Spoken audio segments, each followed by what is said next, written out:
Dear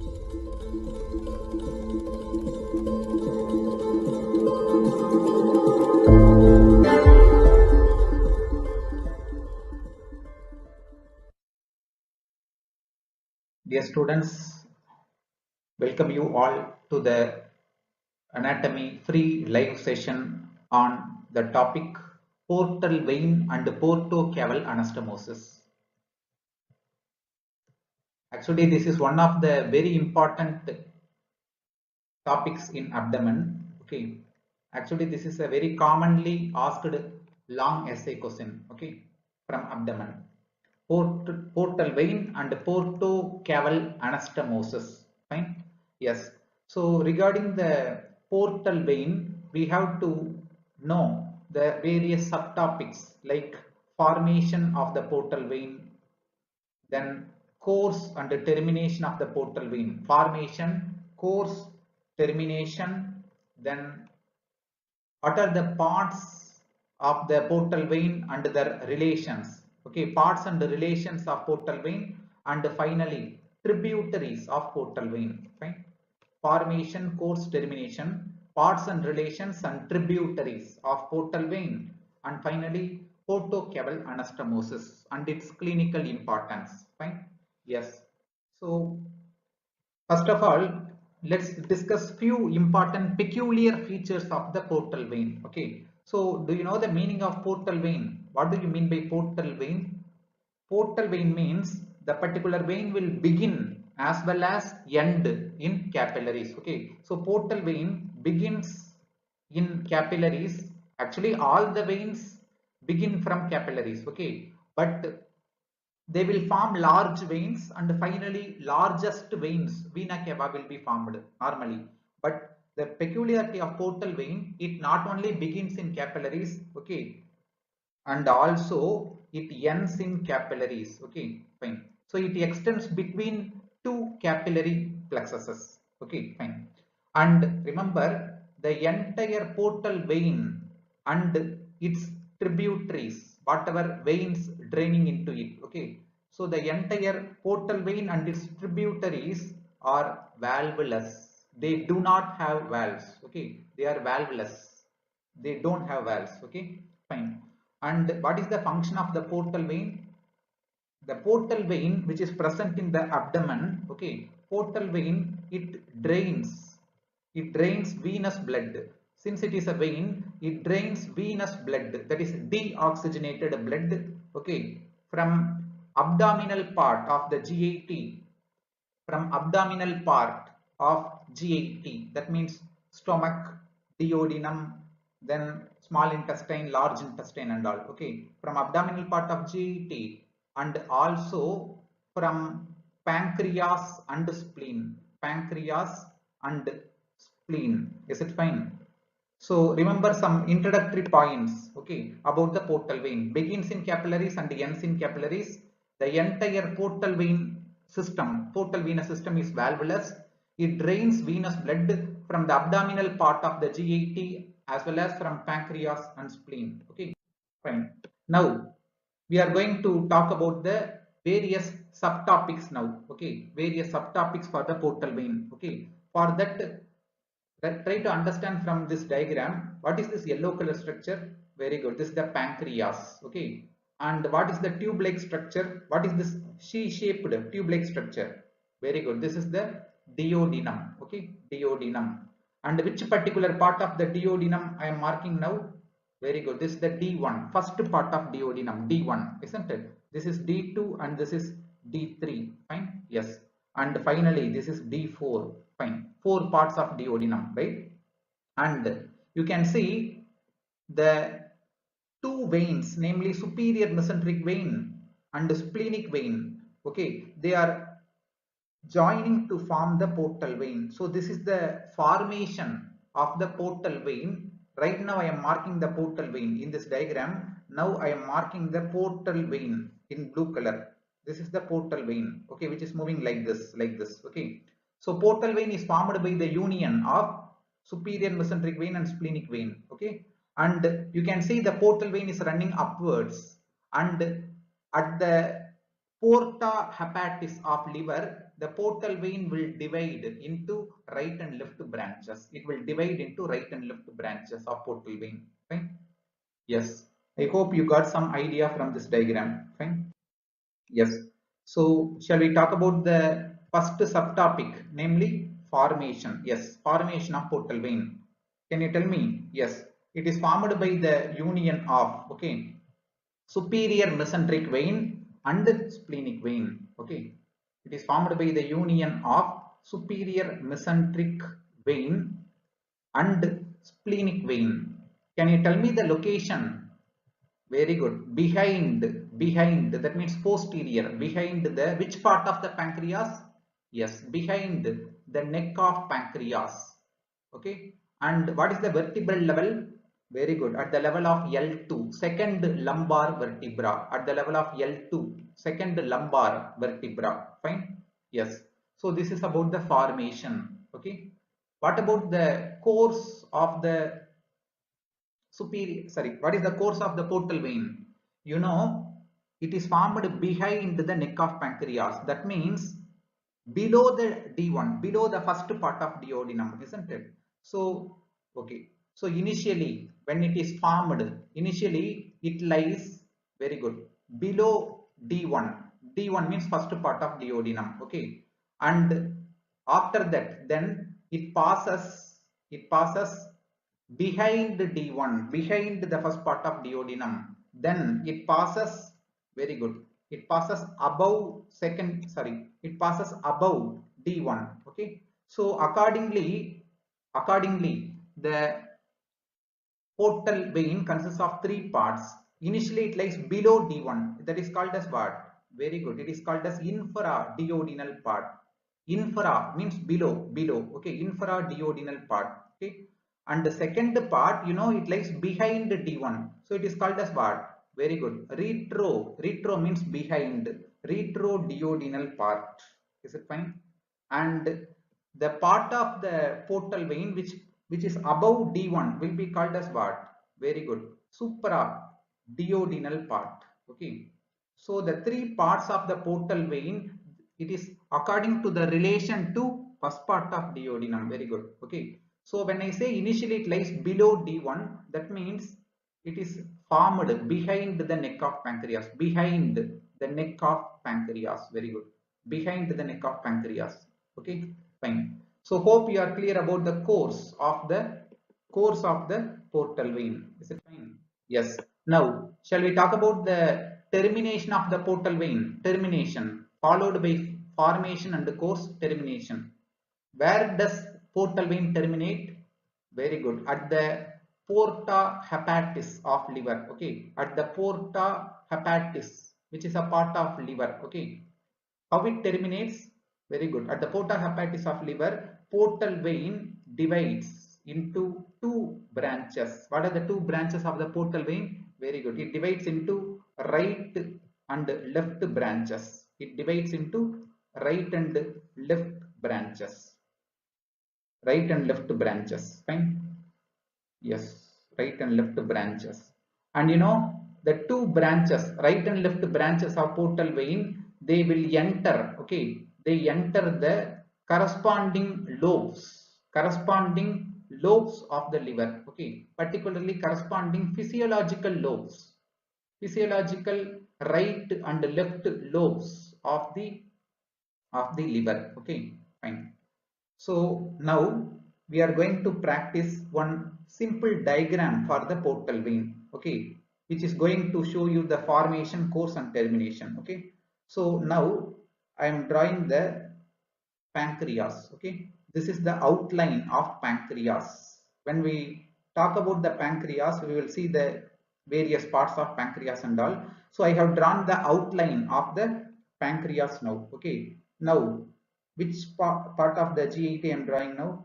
Very good. This is the duodenum, D1. Now I am drawing the D2. Now I am drawing the D3, isn't it? Fine. So this is duodenum. Fine. So now I am drawing one vein. Okay. Now I am drawing one vein which is passing like this. Okay. It is passing in front of D3 and uncinate process of pancreas. Then it passes behind. That's why I'm marking with the dotted lines. It passes behind the neck of pancreas, behind the neck of pancreas. Okay, obviously this is the superior mesenteric vein. Okay, and here we have the spleen.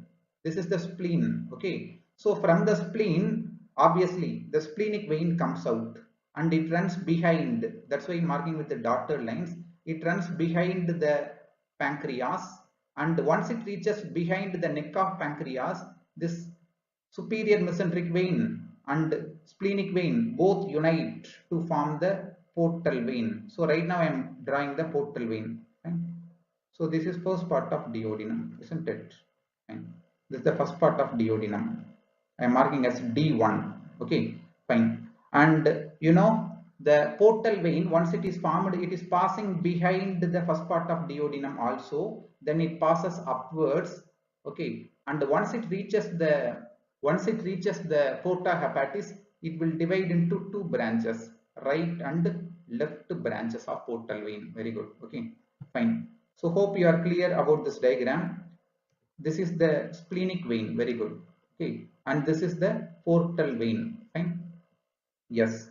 And what are the two terminal branches of the portal vein? Very good. This is the right branch of portal vein. This is the left branch of portal vein. Is it fine?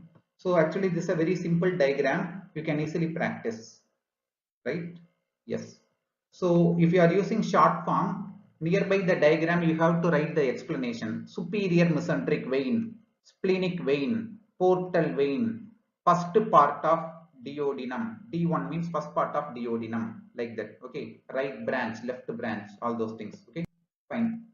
So we have talked about formation, course and termination of portal vein. Now we are going to talk about the three parts and relations of the three parts of portal vein. What are the three parts of the portal vein in relation to the first part of duodenum? Very good. Initially it lies below the first part, so called as what? Very good. Infraduodenal part. Then the second part runs behind the first part of duodenum, called as retroduodenal part. Very good. Retroduodenal part.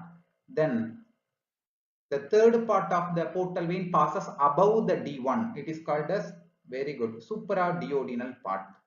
Supraduodenal part. Okay, fine. So when you talk about the relations of all these three parts, we have to talk about two relations. One is anterior, another one is posterior relations of all these three parts. Anterior and the posterior relations of all these three parts of the portal vein. Fine. Okay. I think you can easily say what will be the anterior relation for the infraduodenal part. Very good. When it is formed, it is lying behind the neck of pancreas. So the anterior relation for the infraduodenal part is, very good, neck of pancreas. Okay. And retroduodenal part, anterior relation will be what? Retroduodenal. Very good. First part of duodenum. Okay. It lies behind the first part. That means anterior relation is first part of duodenum. Okay. And supraduodenal part, anteriorly it is related to hepatic artery. Okay, hepatic artery and bile duct. Hepatic artery and bile duct. Is it fine? Okay. What about the posterior relation? Posterior relation for all the three parts of the portal vein will be inferior vena cava, IVC, inferior vena cava. Okay. So actually this is a very simple topic.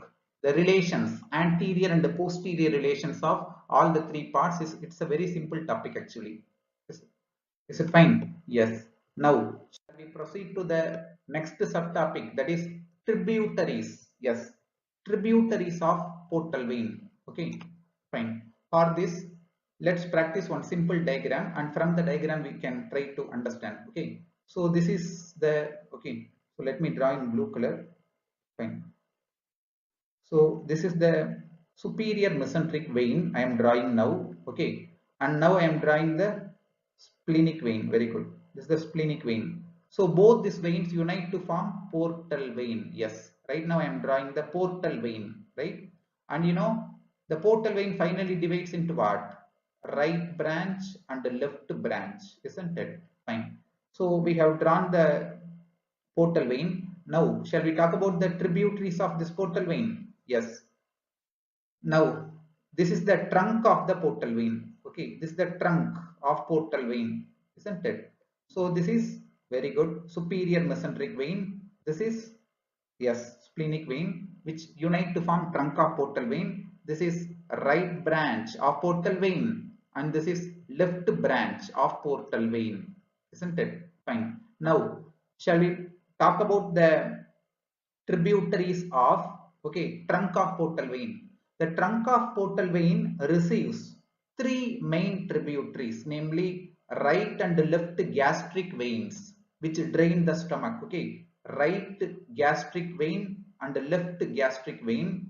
And one more main tributary of the portal vein, trunk of the portal vein, is superior pancreatico-duodenal vein. Okay, superior pancreatico-duodenal vein. It drains the upper part of pancreas and duodenum, accordingly named as superior pancreatico-duodenal vein. Okay, and remember, the right branch of portal vein receives one tributary, namely cystic vein, which drains the gallbladder. Okay, and the left branch of portal vein receives some tributaries called as para-umbilical veins, which drain the area around the umbilicus. Okay, so hope this diagram is clear for you, showing the various tributaries. Okay, so from the diagram, shall we talk about the various tributaries of the portal vein? Yes. Can you tell me the formative tributaries of portal vein? Formative tributaries, what do you mean by formative tributaries? Okay, so the topic is tributaries of portal vein. Okay, so we can divide the tributaries of portal vein like formative tributaries. Okay, formative tributaries. Then tributaries of trunk, main trunk, or simply trunk of portal vein. Then tributaries of branches of portal vein. Tributaries of branches, that means right branch of portal vein and the tributaries of left branch of portal vein. Okay, fine. So yes, let's talk about the two formative tributaries. What are the two veins unite to form the portal vein? Very good. Superior mesenteric vein and splenic vein. These are the two formative tributaries of the portal vein. What about the tributaries of the trunk of the portal vein? We have studied three tributaries received by the trunk. What are they? Very good. Right gastric vein, left gastric vein, right and left gastric veins. Also one more vein I have told you from the diagram. What? Very good. Superior pancreatico-duodenal vein. Superior pancreatico-duodenal vein. Very good. Okay, now shall we talk about the tributary received by right branch? Very good. Cystic vein, isn't it? And what is the tributary of the left branch of the portal vein? Very good. It is para-umbilical veins. Para-umbilical veins. Fine. So this is about the tributaries of the portal vein. Fine. Yes. Now we have talked about the formation, course, termination, then three parts and their anterior and posterior relations. Finally, tributaries. Four types of tributaries: formative tributaries, tributaries of the trunk, tributary of the right branch and left branch of portal vein. Okay, now we are going to talk about the another uh, subtopic related to this question, that is portocaval anastomosis. Okay, portocaval anastomosis. The another name for the portocaval anastomosis is portosystemic anastomosis. Okay, because caval refers to systemic veins, that is superior vena cava, inferior vena cava, SVC, IVC, both are systemic veins. Okay, so portocaval, portosystemic anastomosis, both is same actually. Okay, any idea what is the definition of the portocaval anastomosis? What do you mean by anastomosis? Very good. Anastomosis means communication. Okay, communication or connection. Okay, so portocaval anastomosis is defined as communication between tributaries. Okay, communication between tributaries of what? Portal vein and systemic veins. That's all. Simple. Okay, between the tributaries of portal vein and systemic vein tributaries, the communication exists at certain areas of the abdomen named as portocaval anastomosis. Okay, fine. And what is the clinical importance of this? What is the clinical importance of portocaval anastomosis? Any idea? Very good. So during portal vein obstruction, in certain conditions, abnormal conditions, portal vein may get obstructed. Okay. So during portal vein obstruction, okay, this anastomosis, wherever anastomosis is present between the tributaries of portal vein and systemic vein, this anastomosis gets dilated. Okay, gets dilated. Due to what? Very good. Due to stasis of blood, because there is obstruction of the portal vein. So blood cannot be emptied, drained into the liver. Okay. So during portal vein obstruction, this anastomosis gets dilated due to the stasis of blood. Okay. Fine.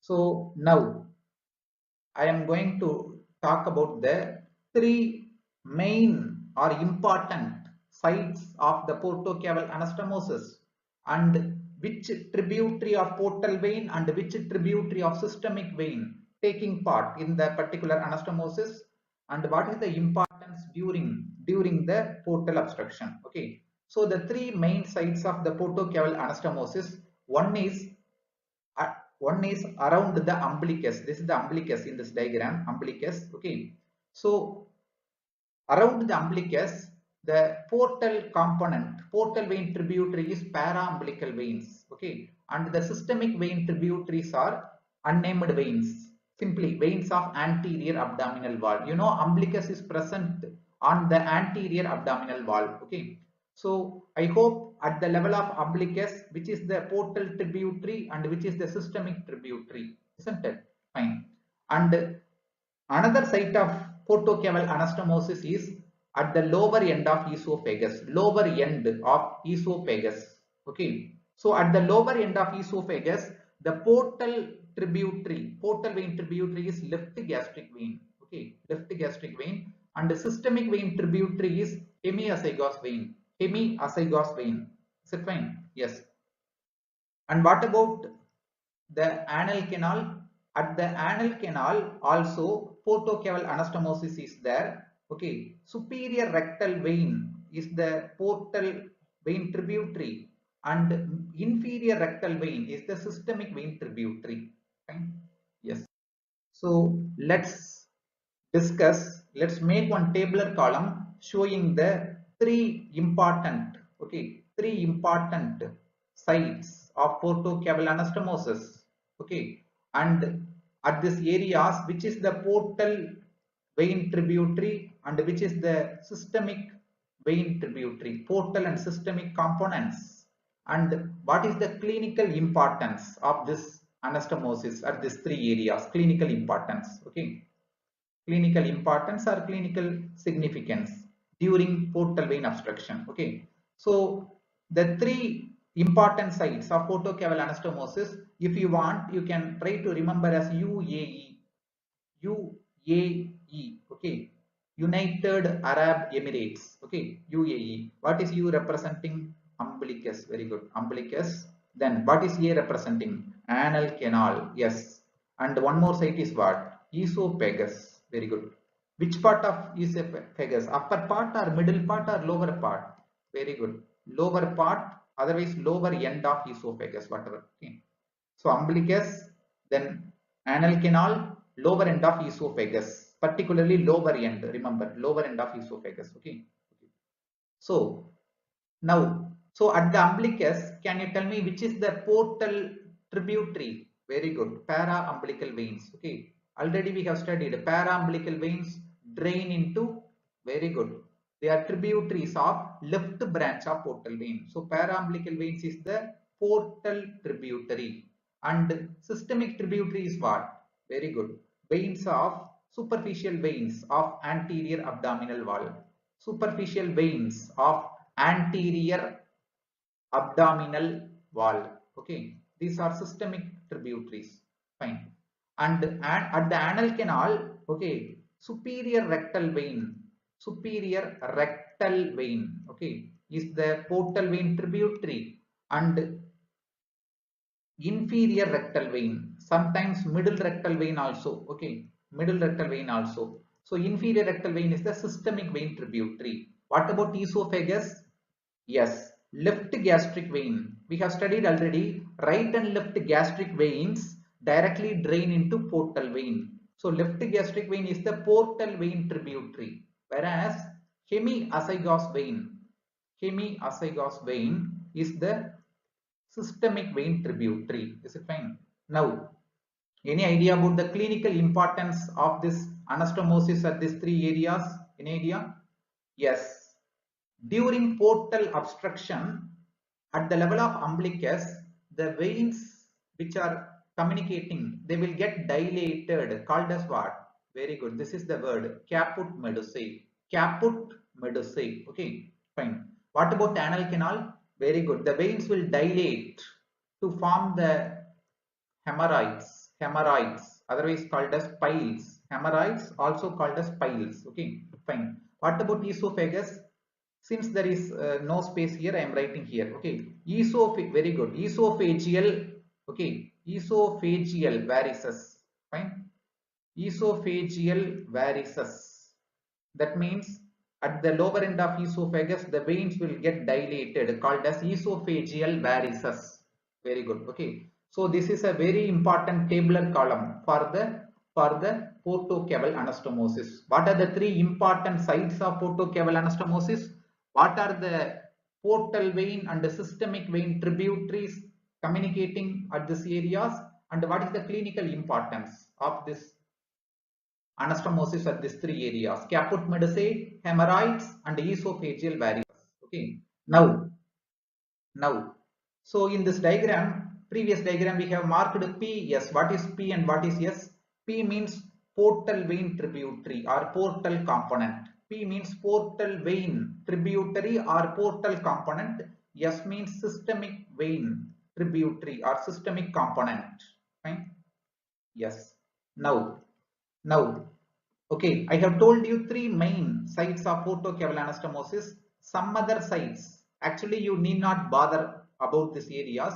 Just for completion sake, some other sites of portocaval anastomosis, some other sites which are not clinically important. Okay, one is bare area of liver, Another one is retroperitoneal areas. That means, very good, retroperitoneal areas means posterior abdominal wall. Okay, posterior abdominal wall. Okay, fine. So you need not bother.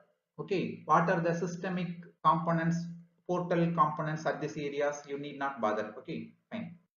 Yes. Now let me show you one diagram. Okay, for the caput medusae. Okay, so this is the diagram showing the caput medusae.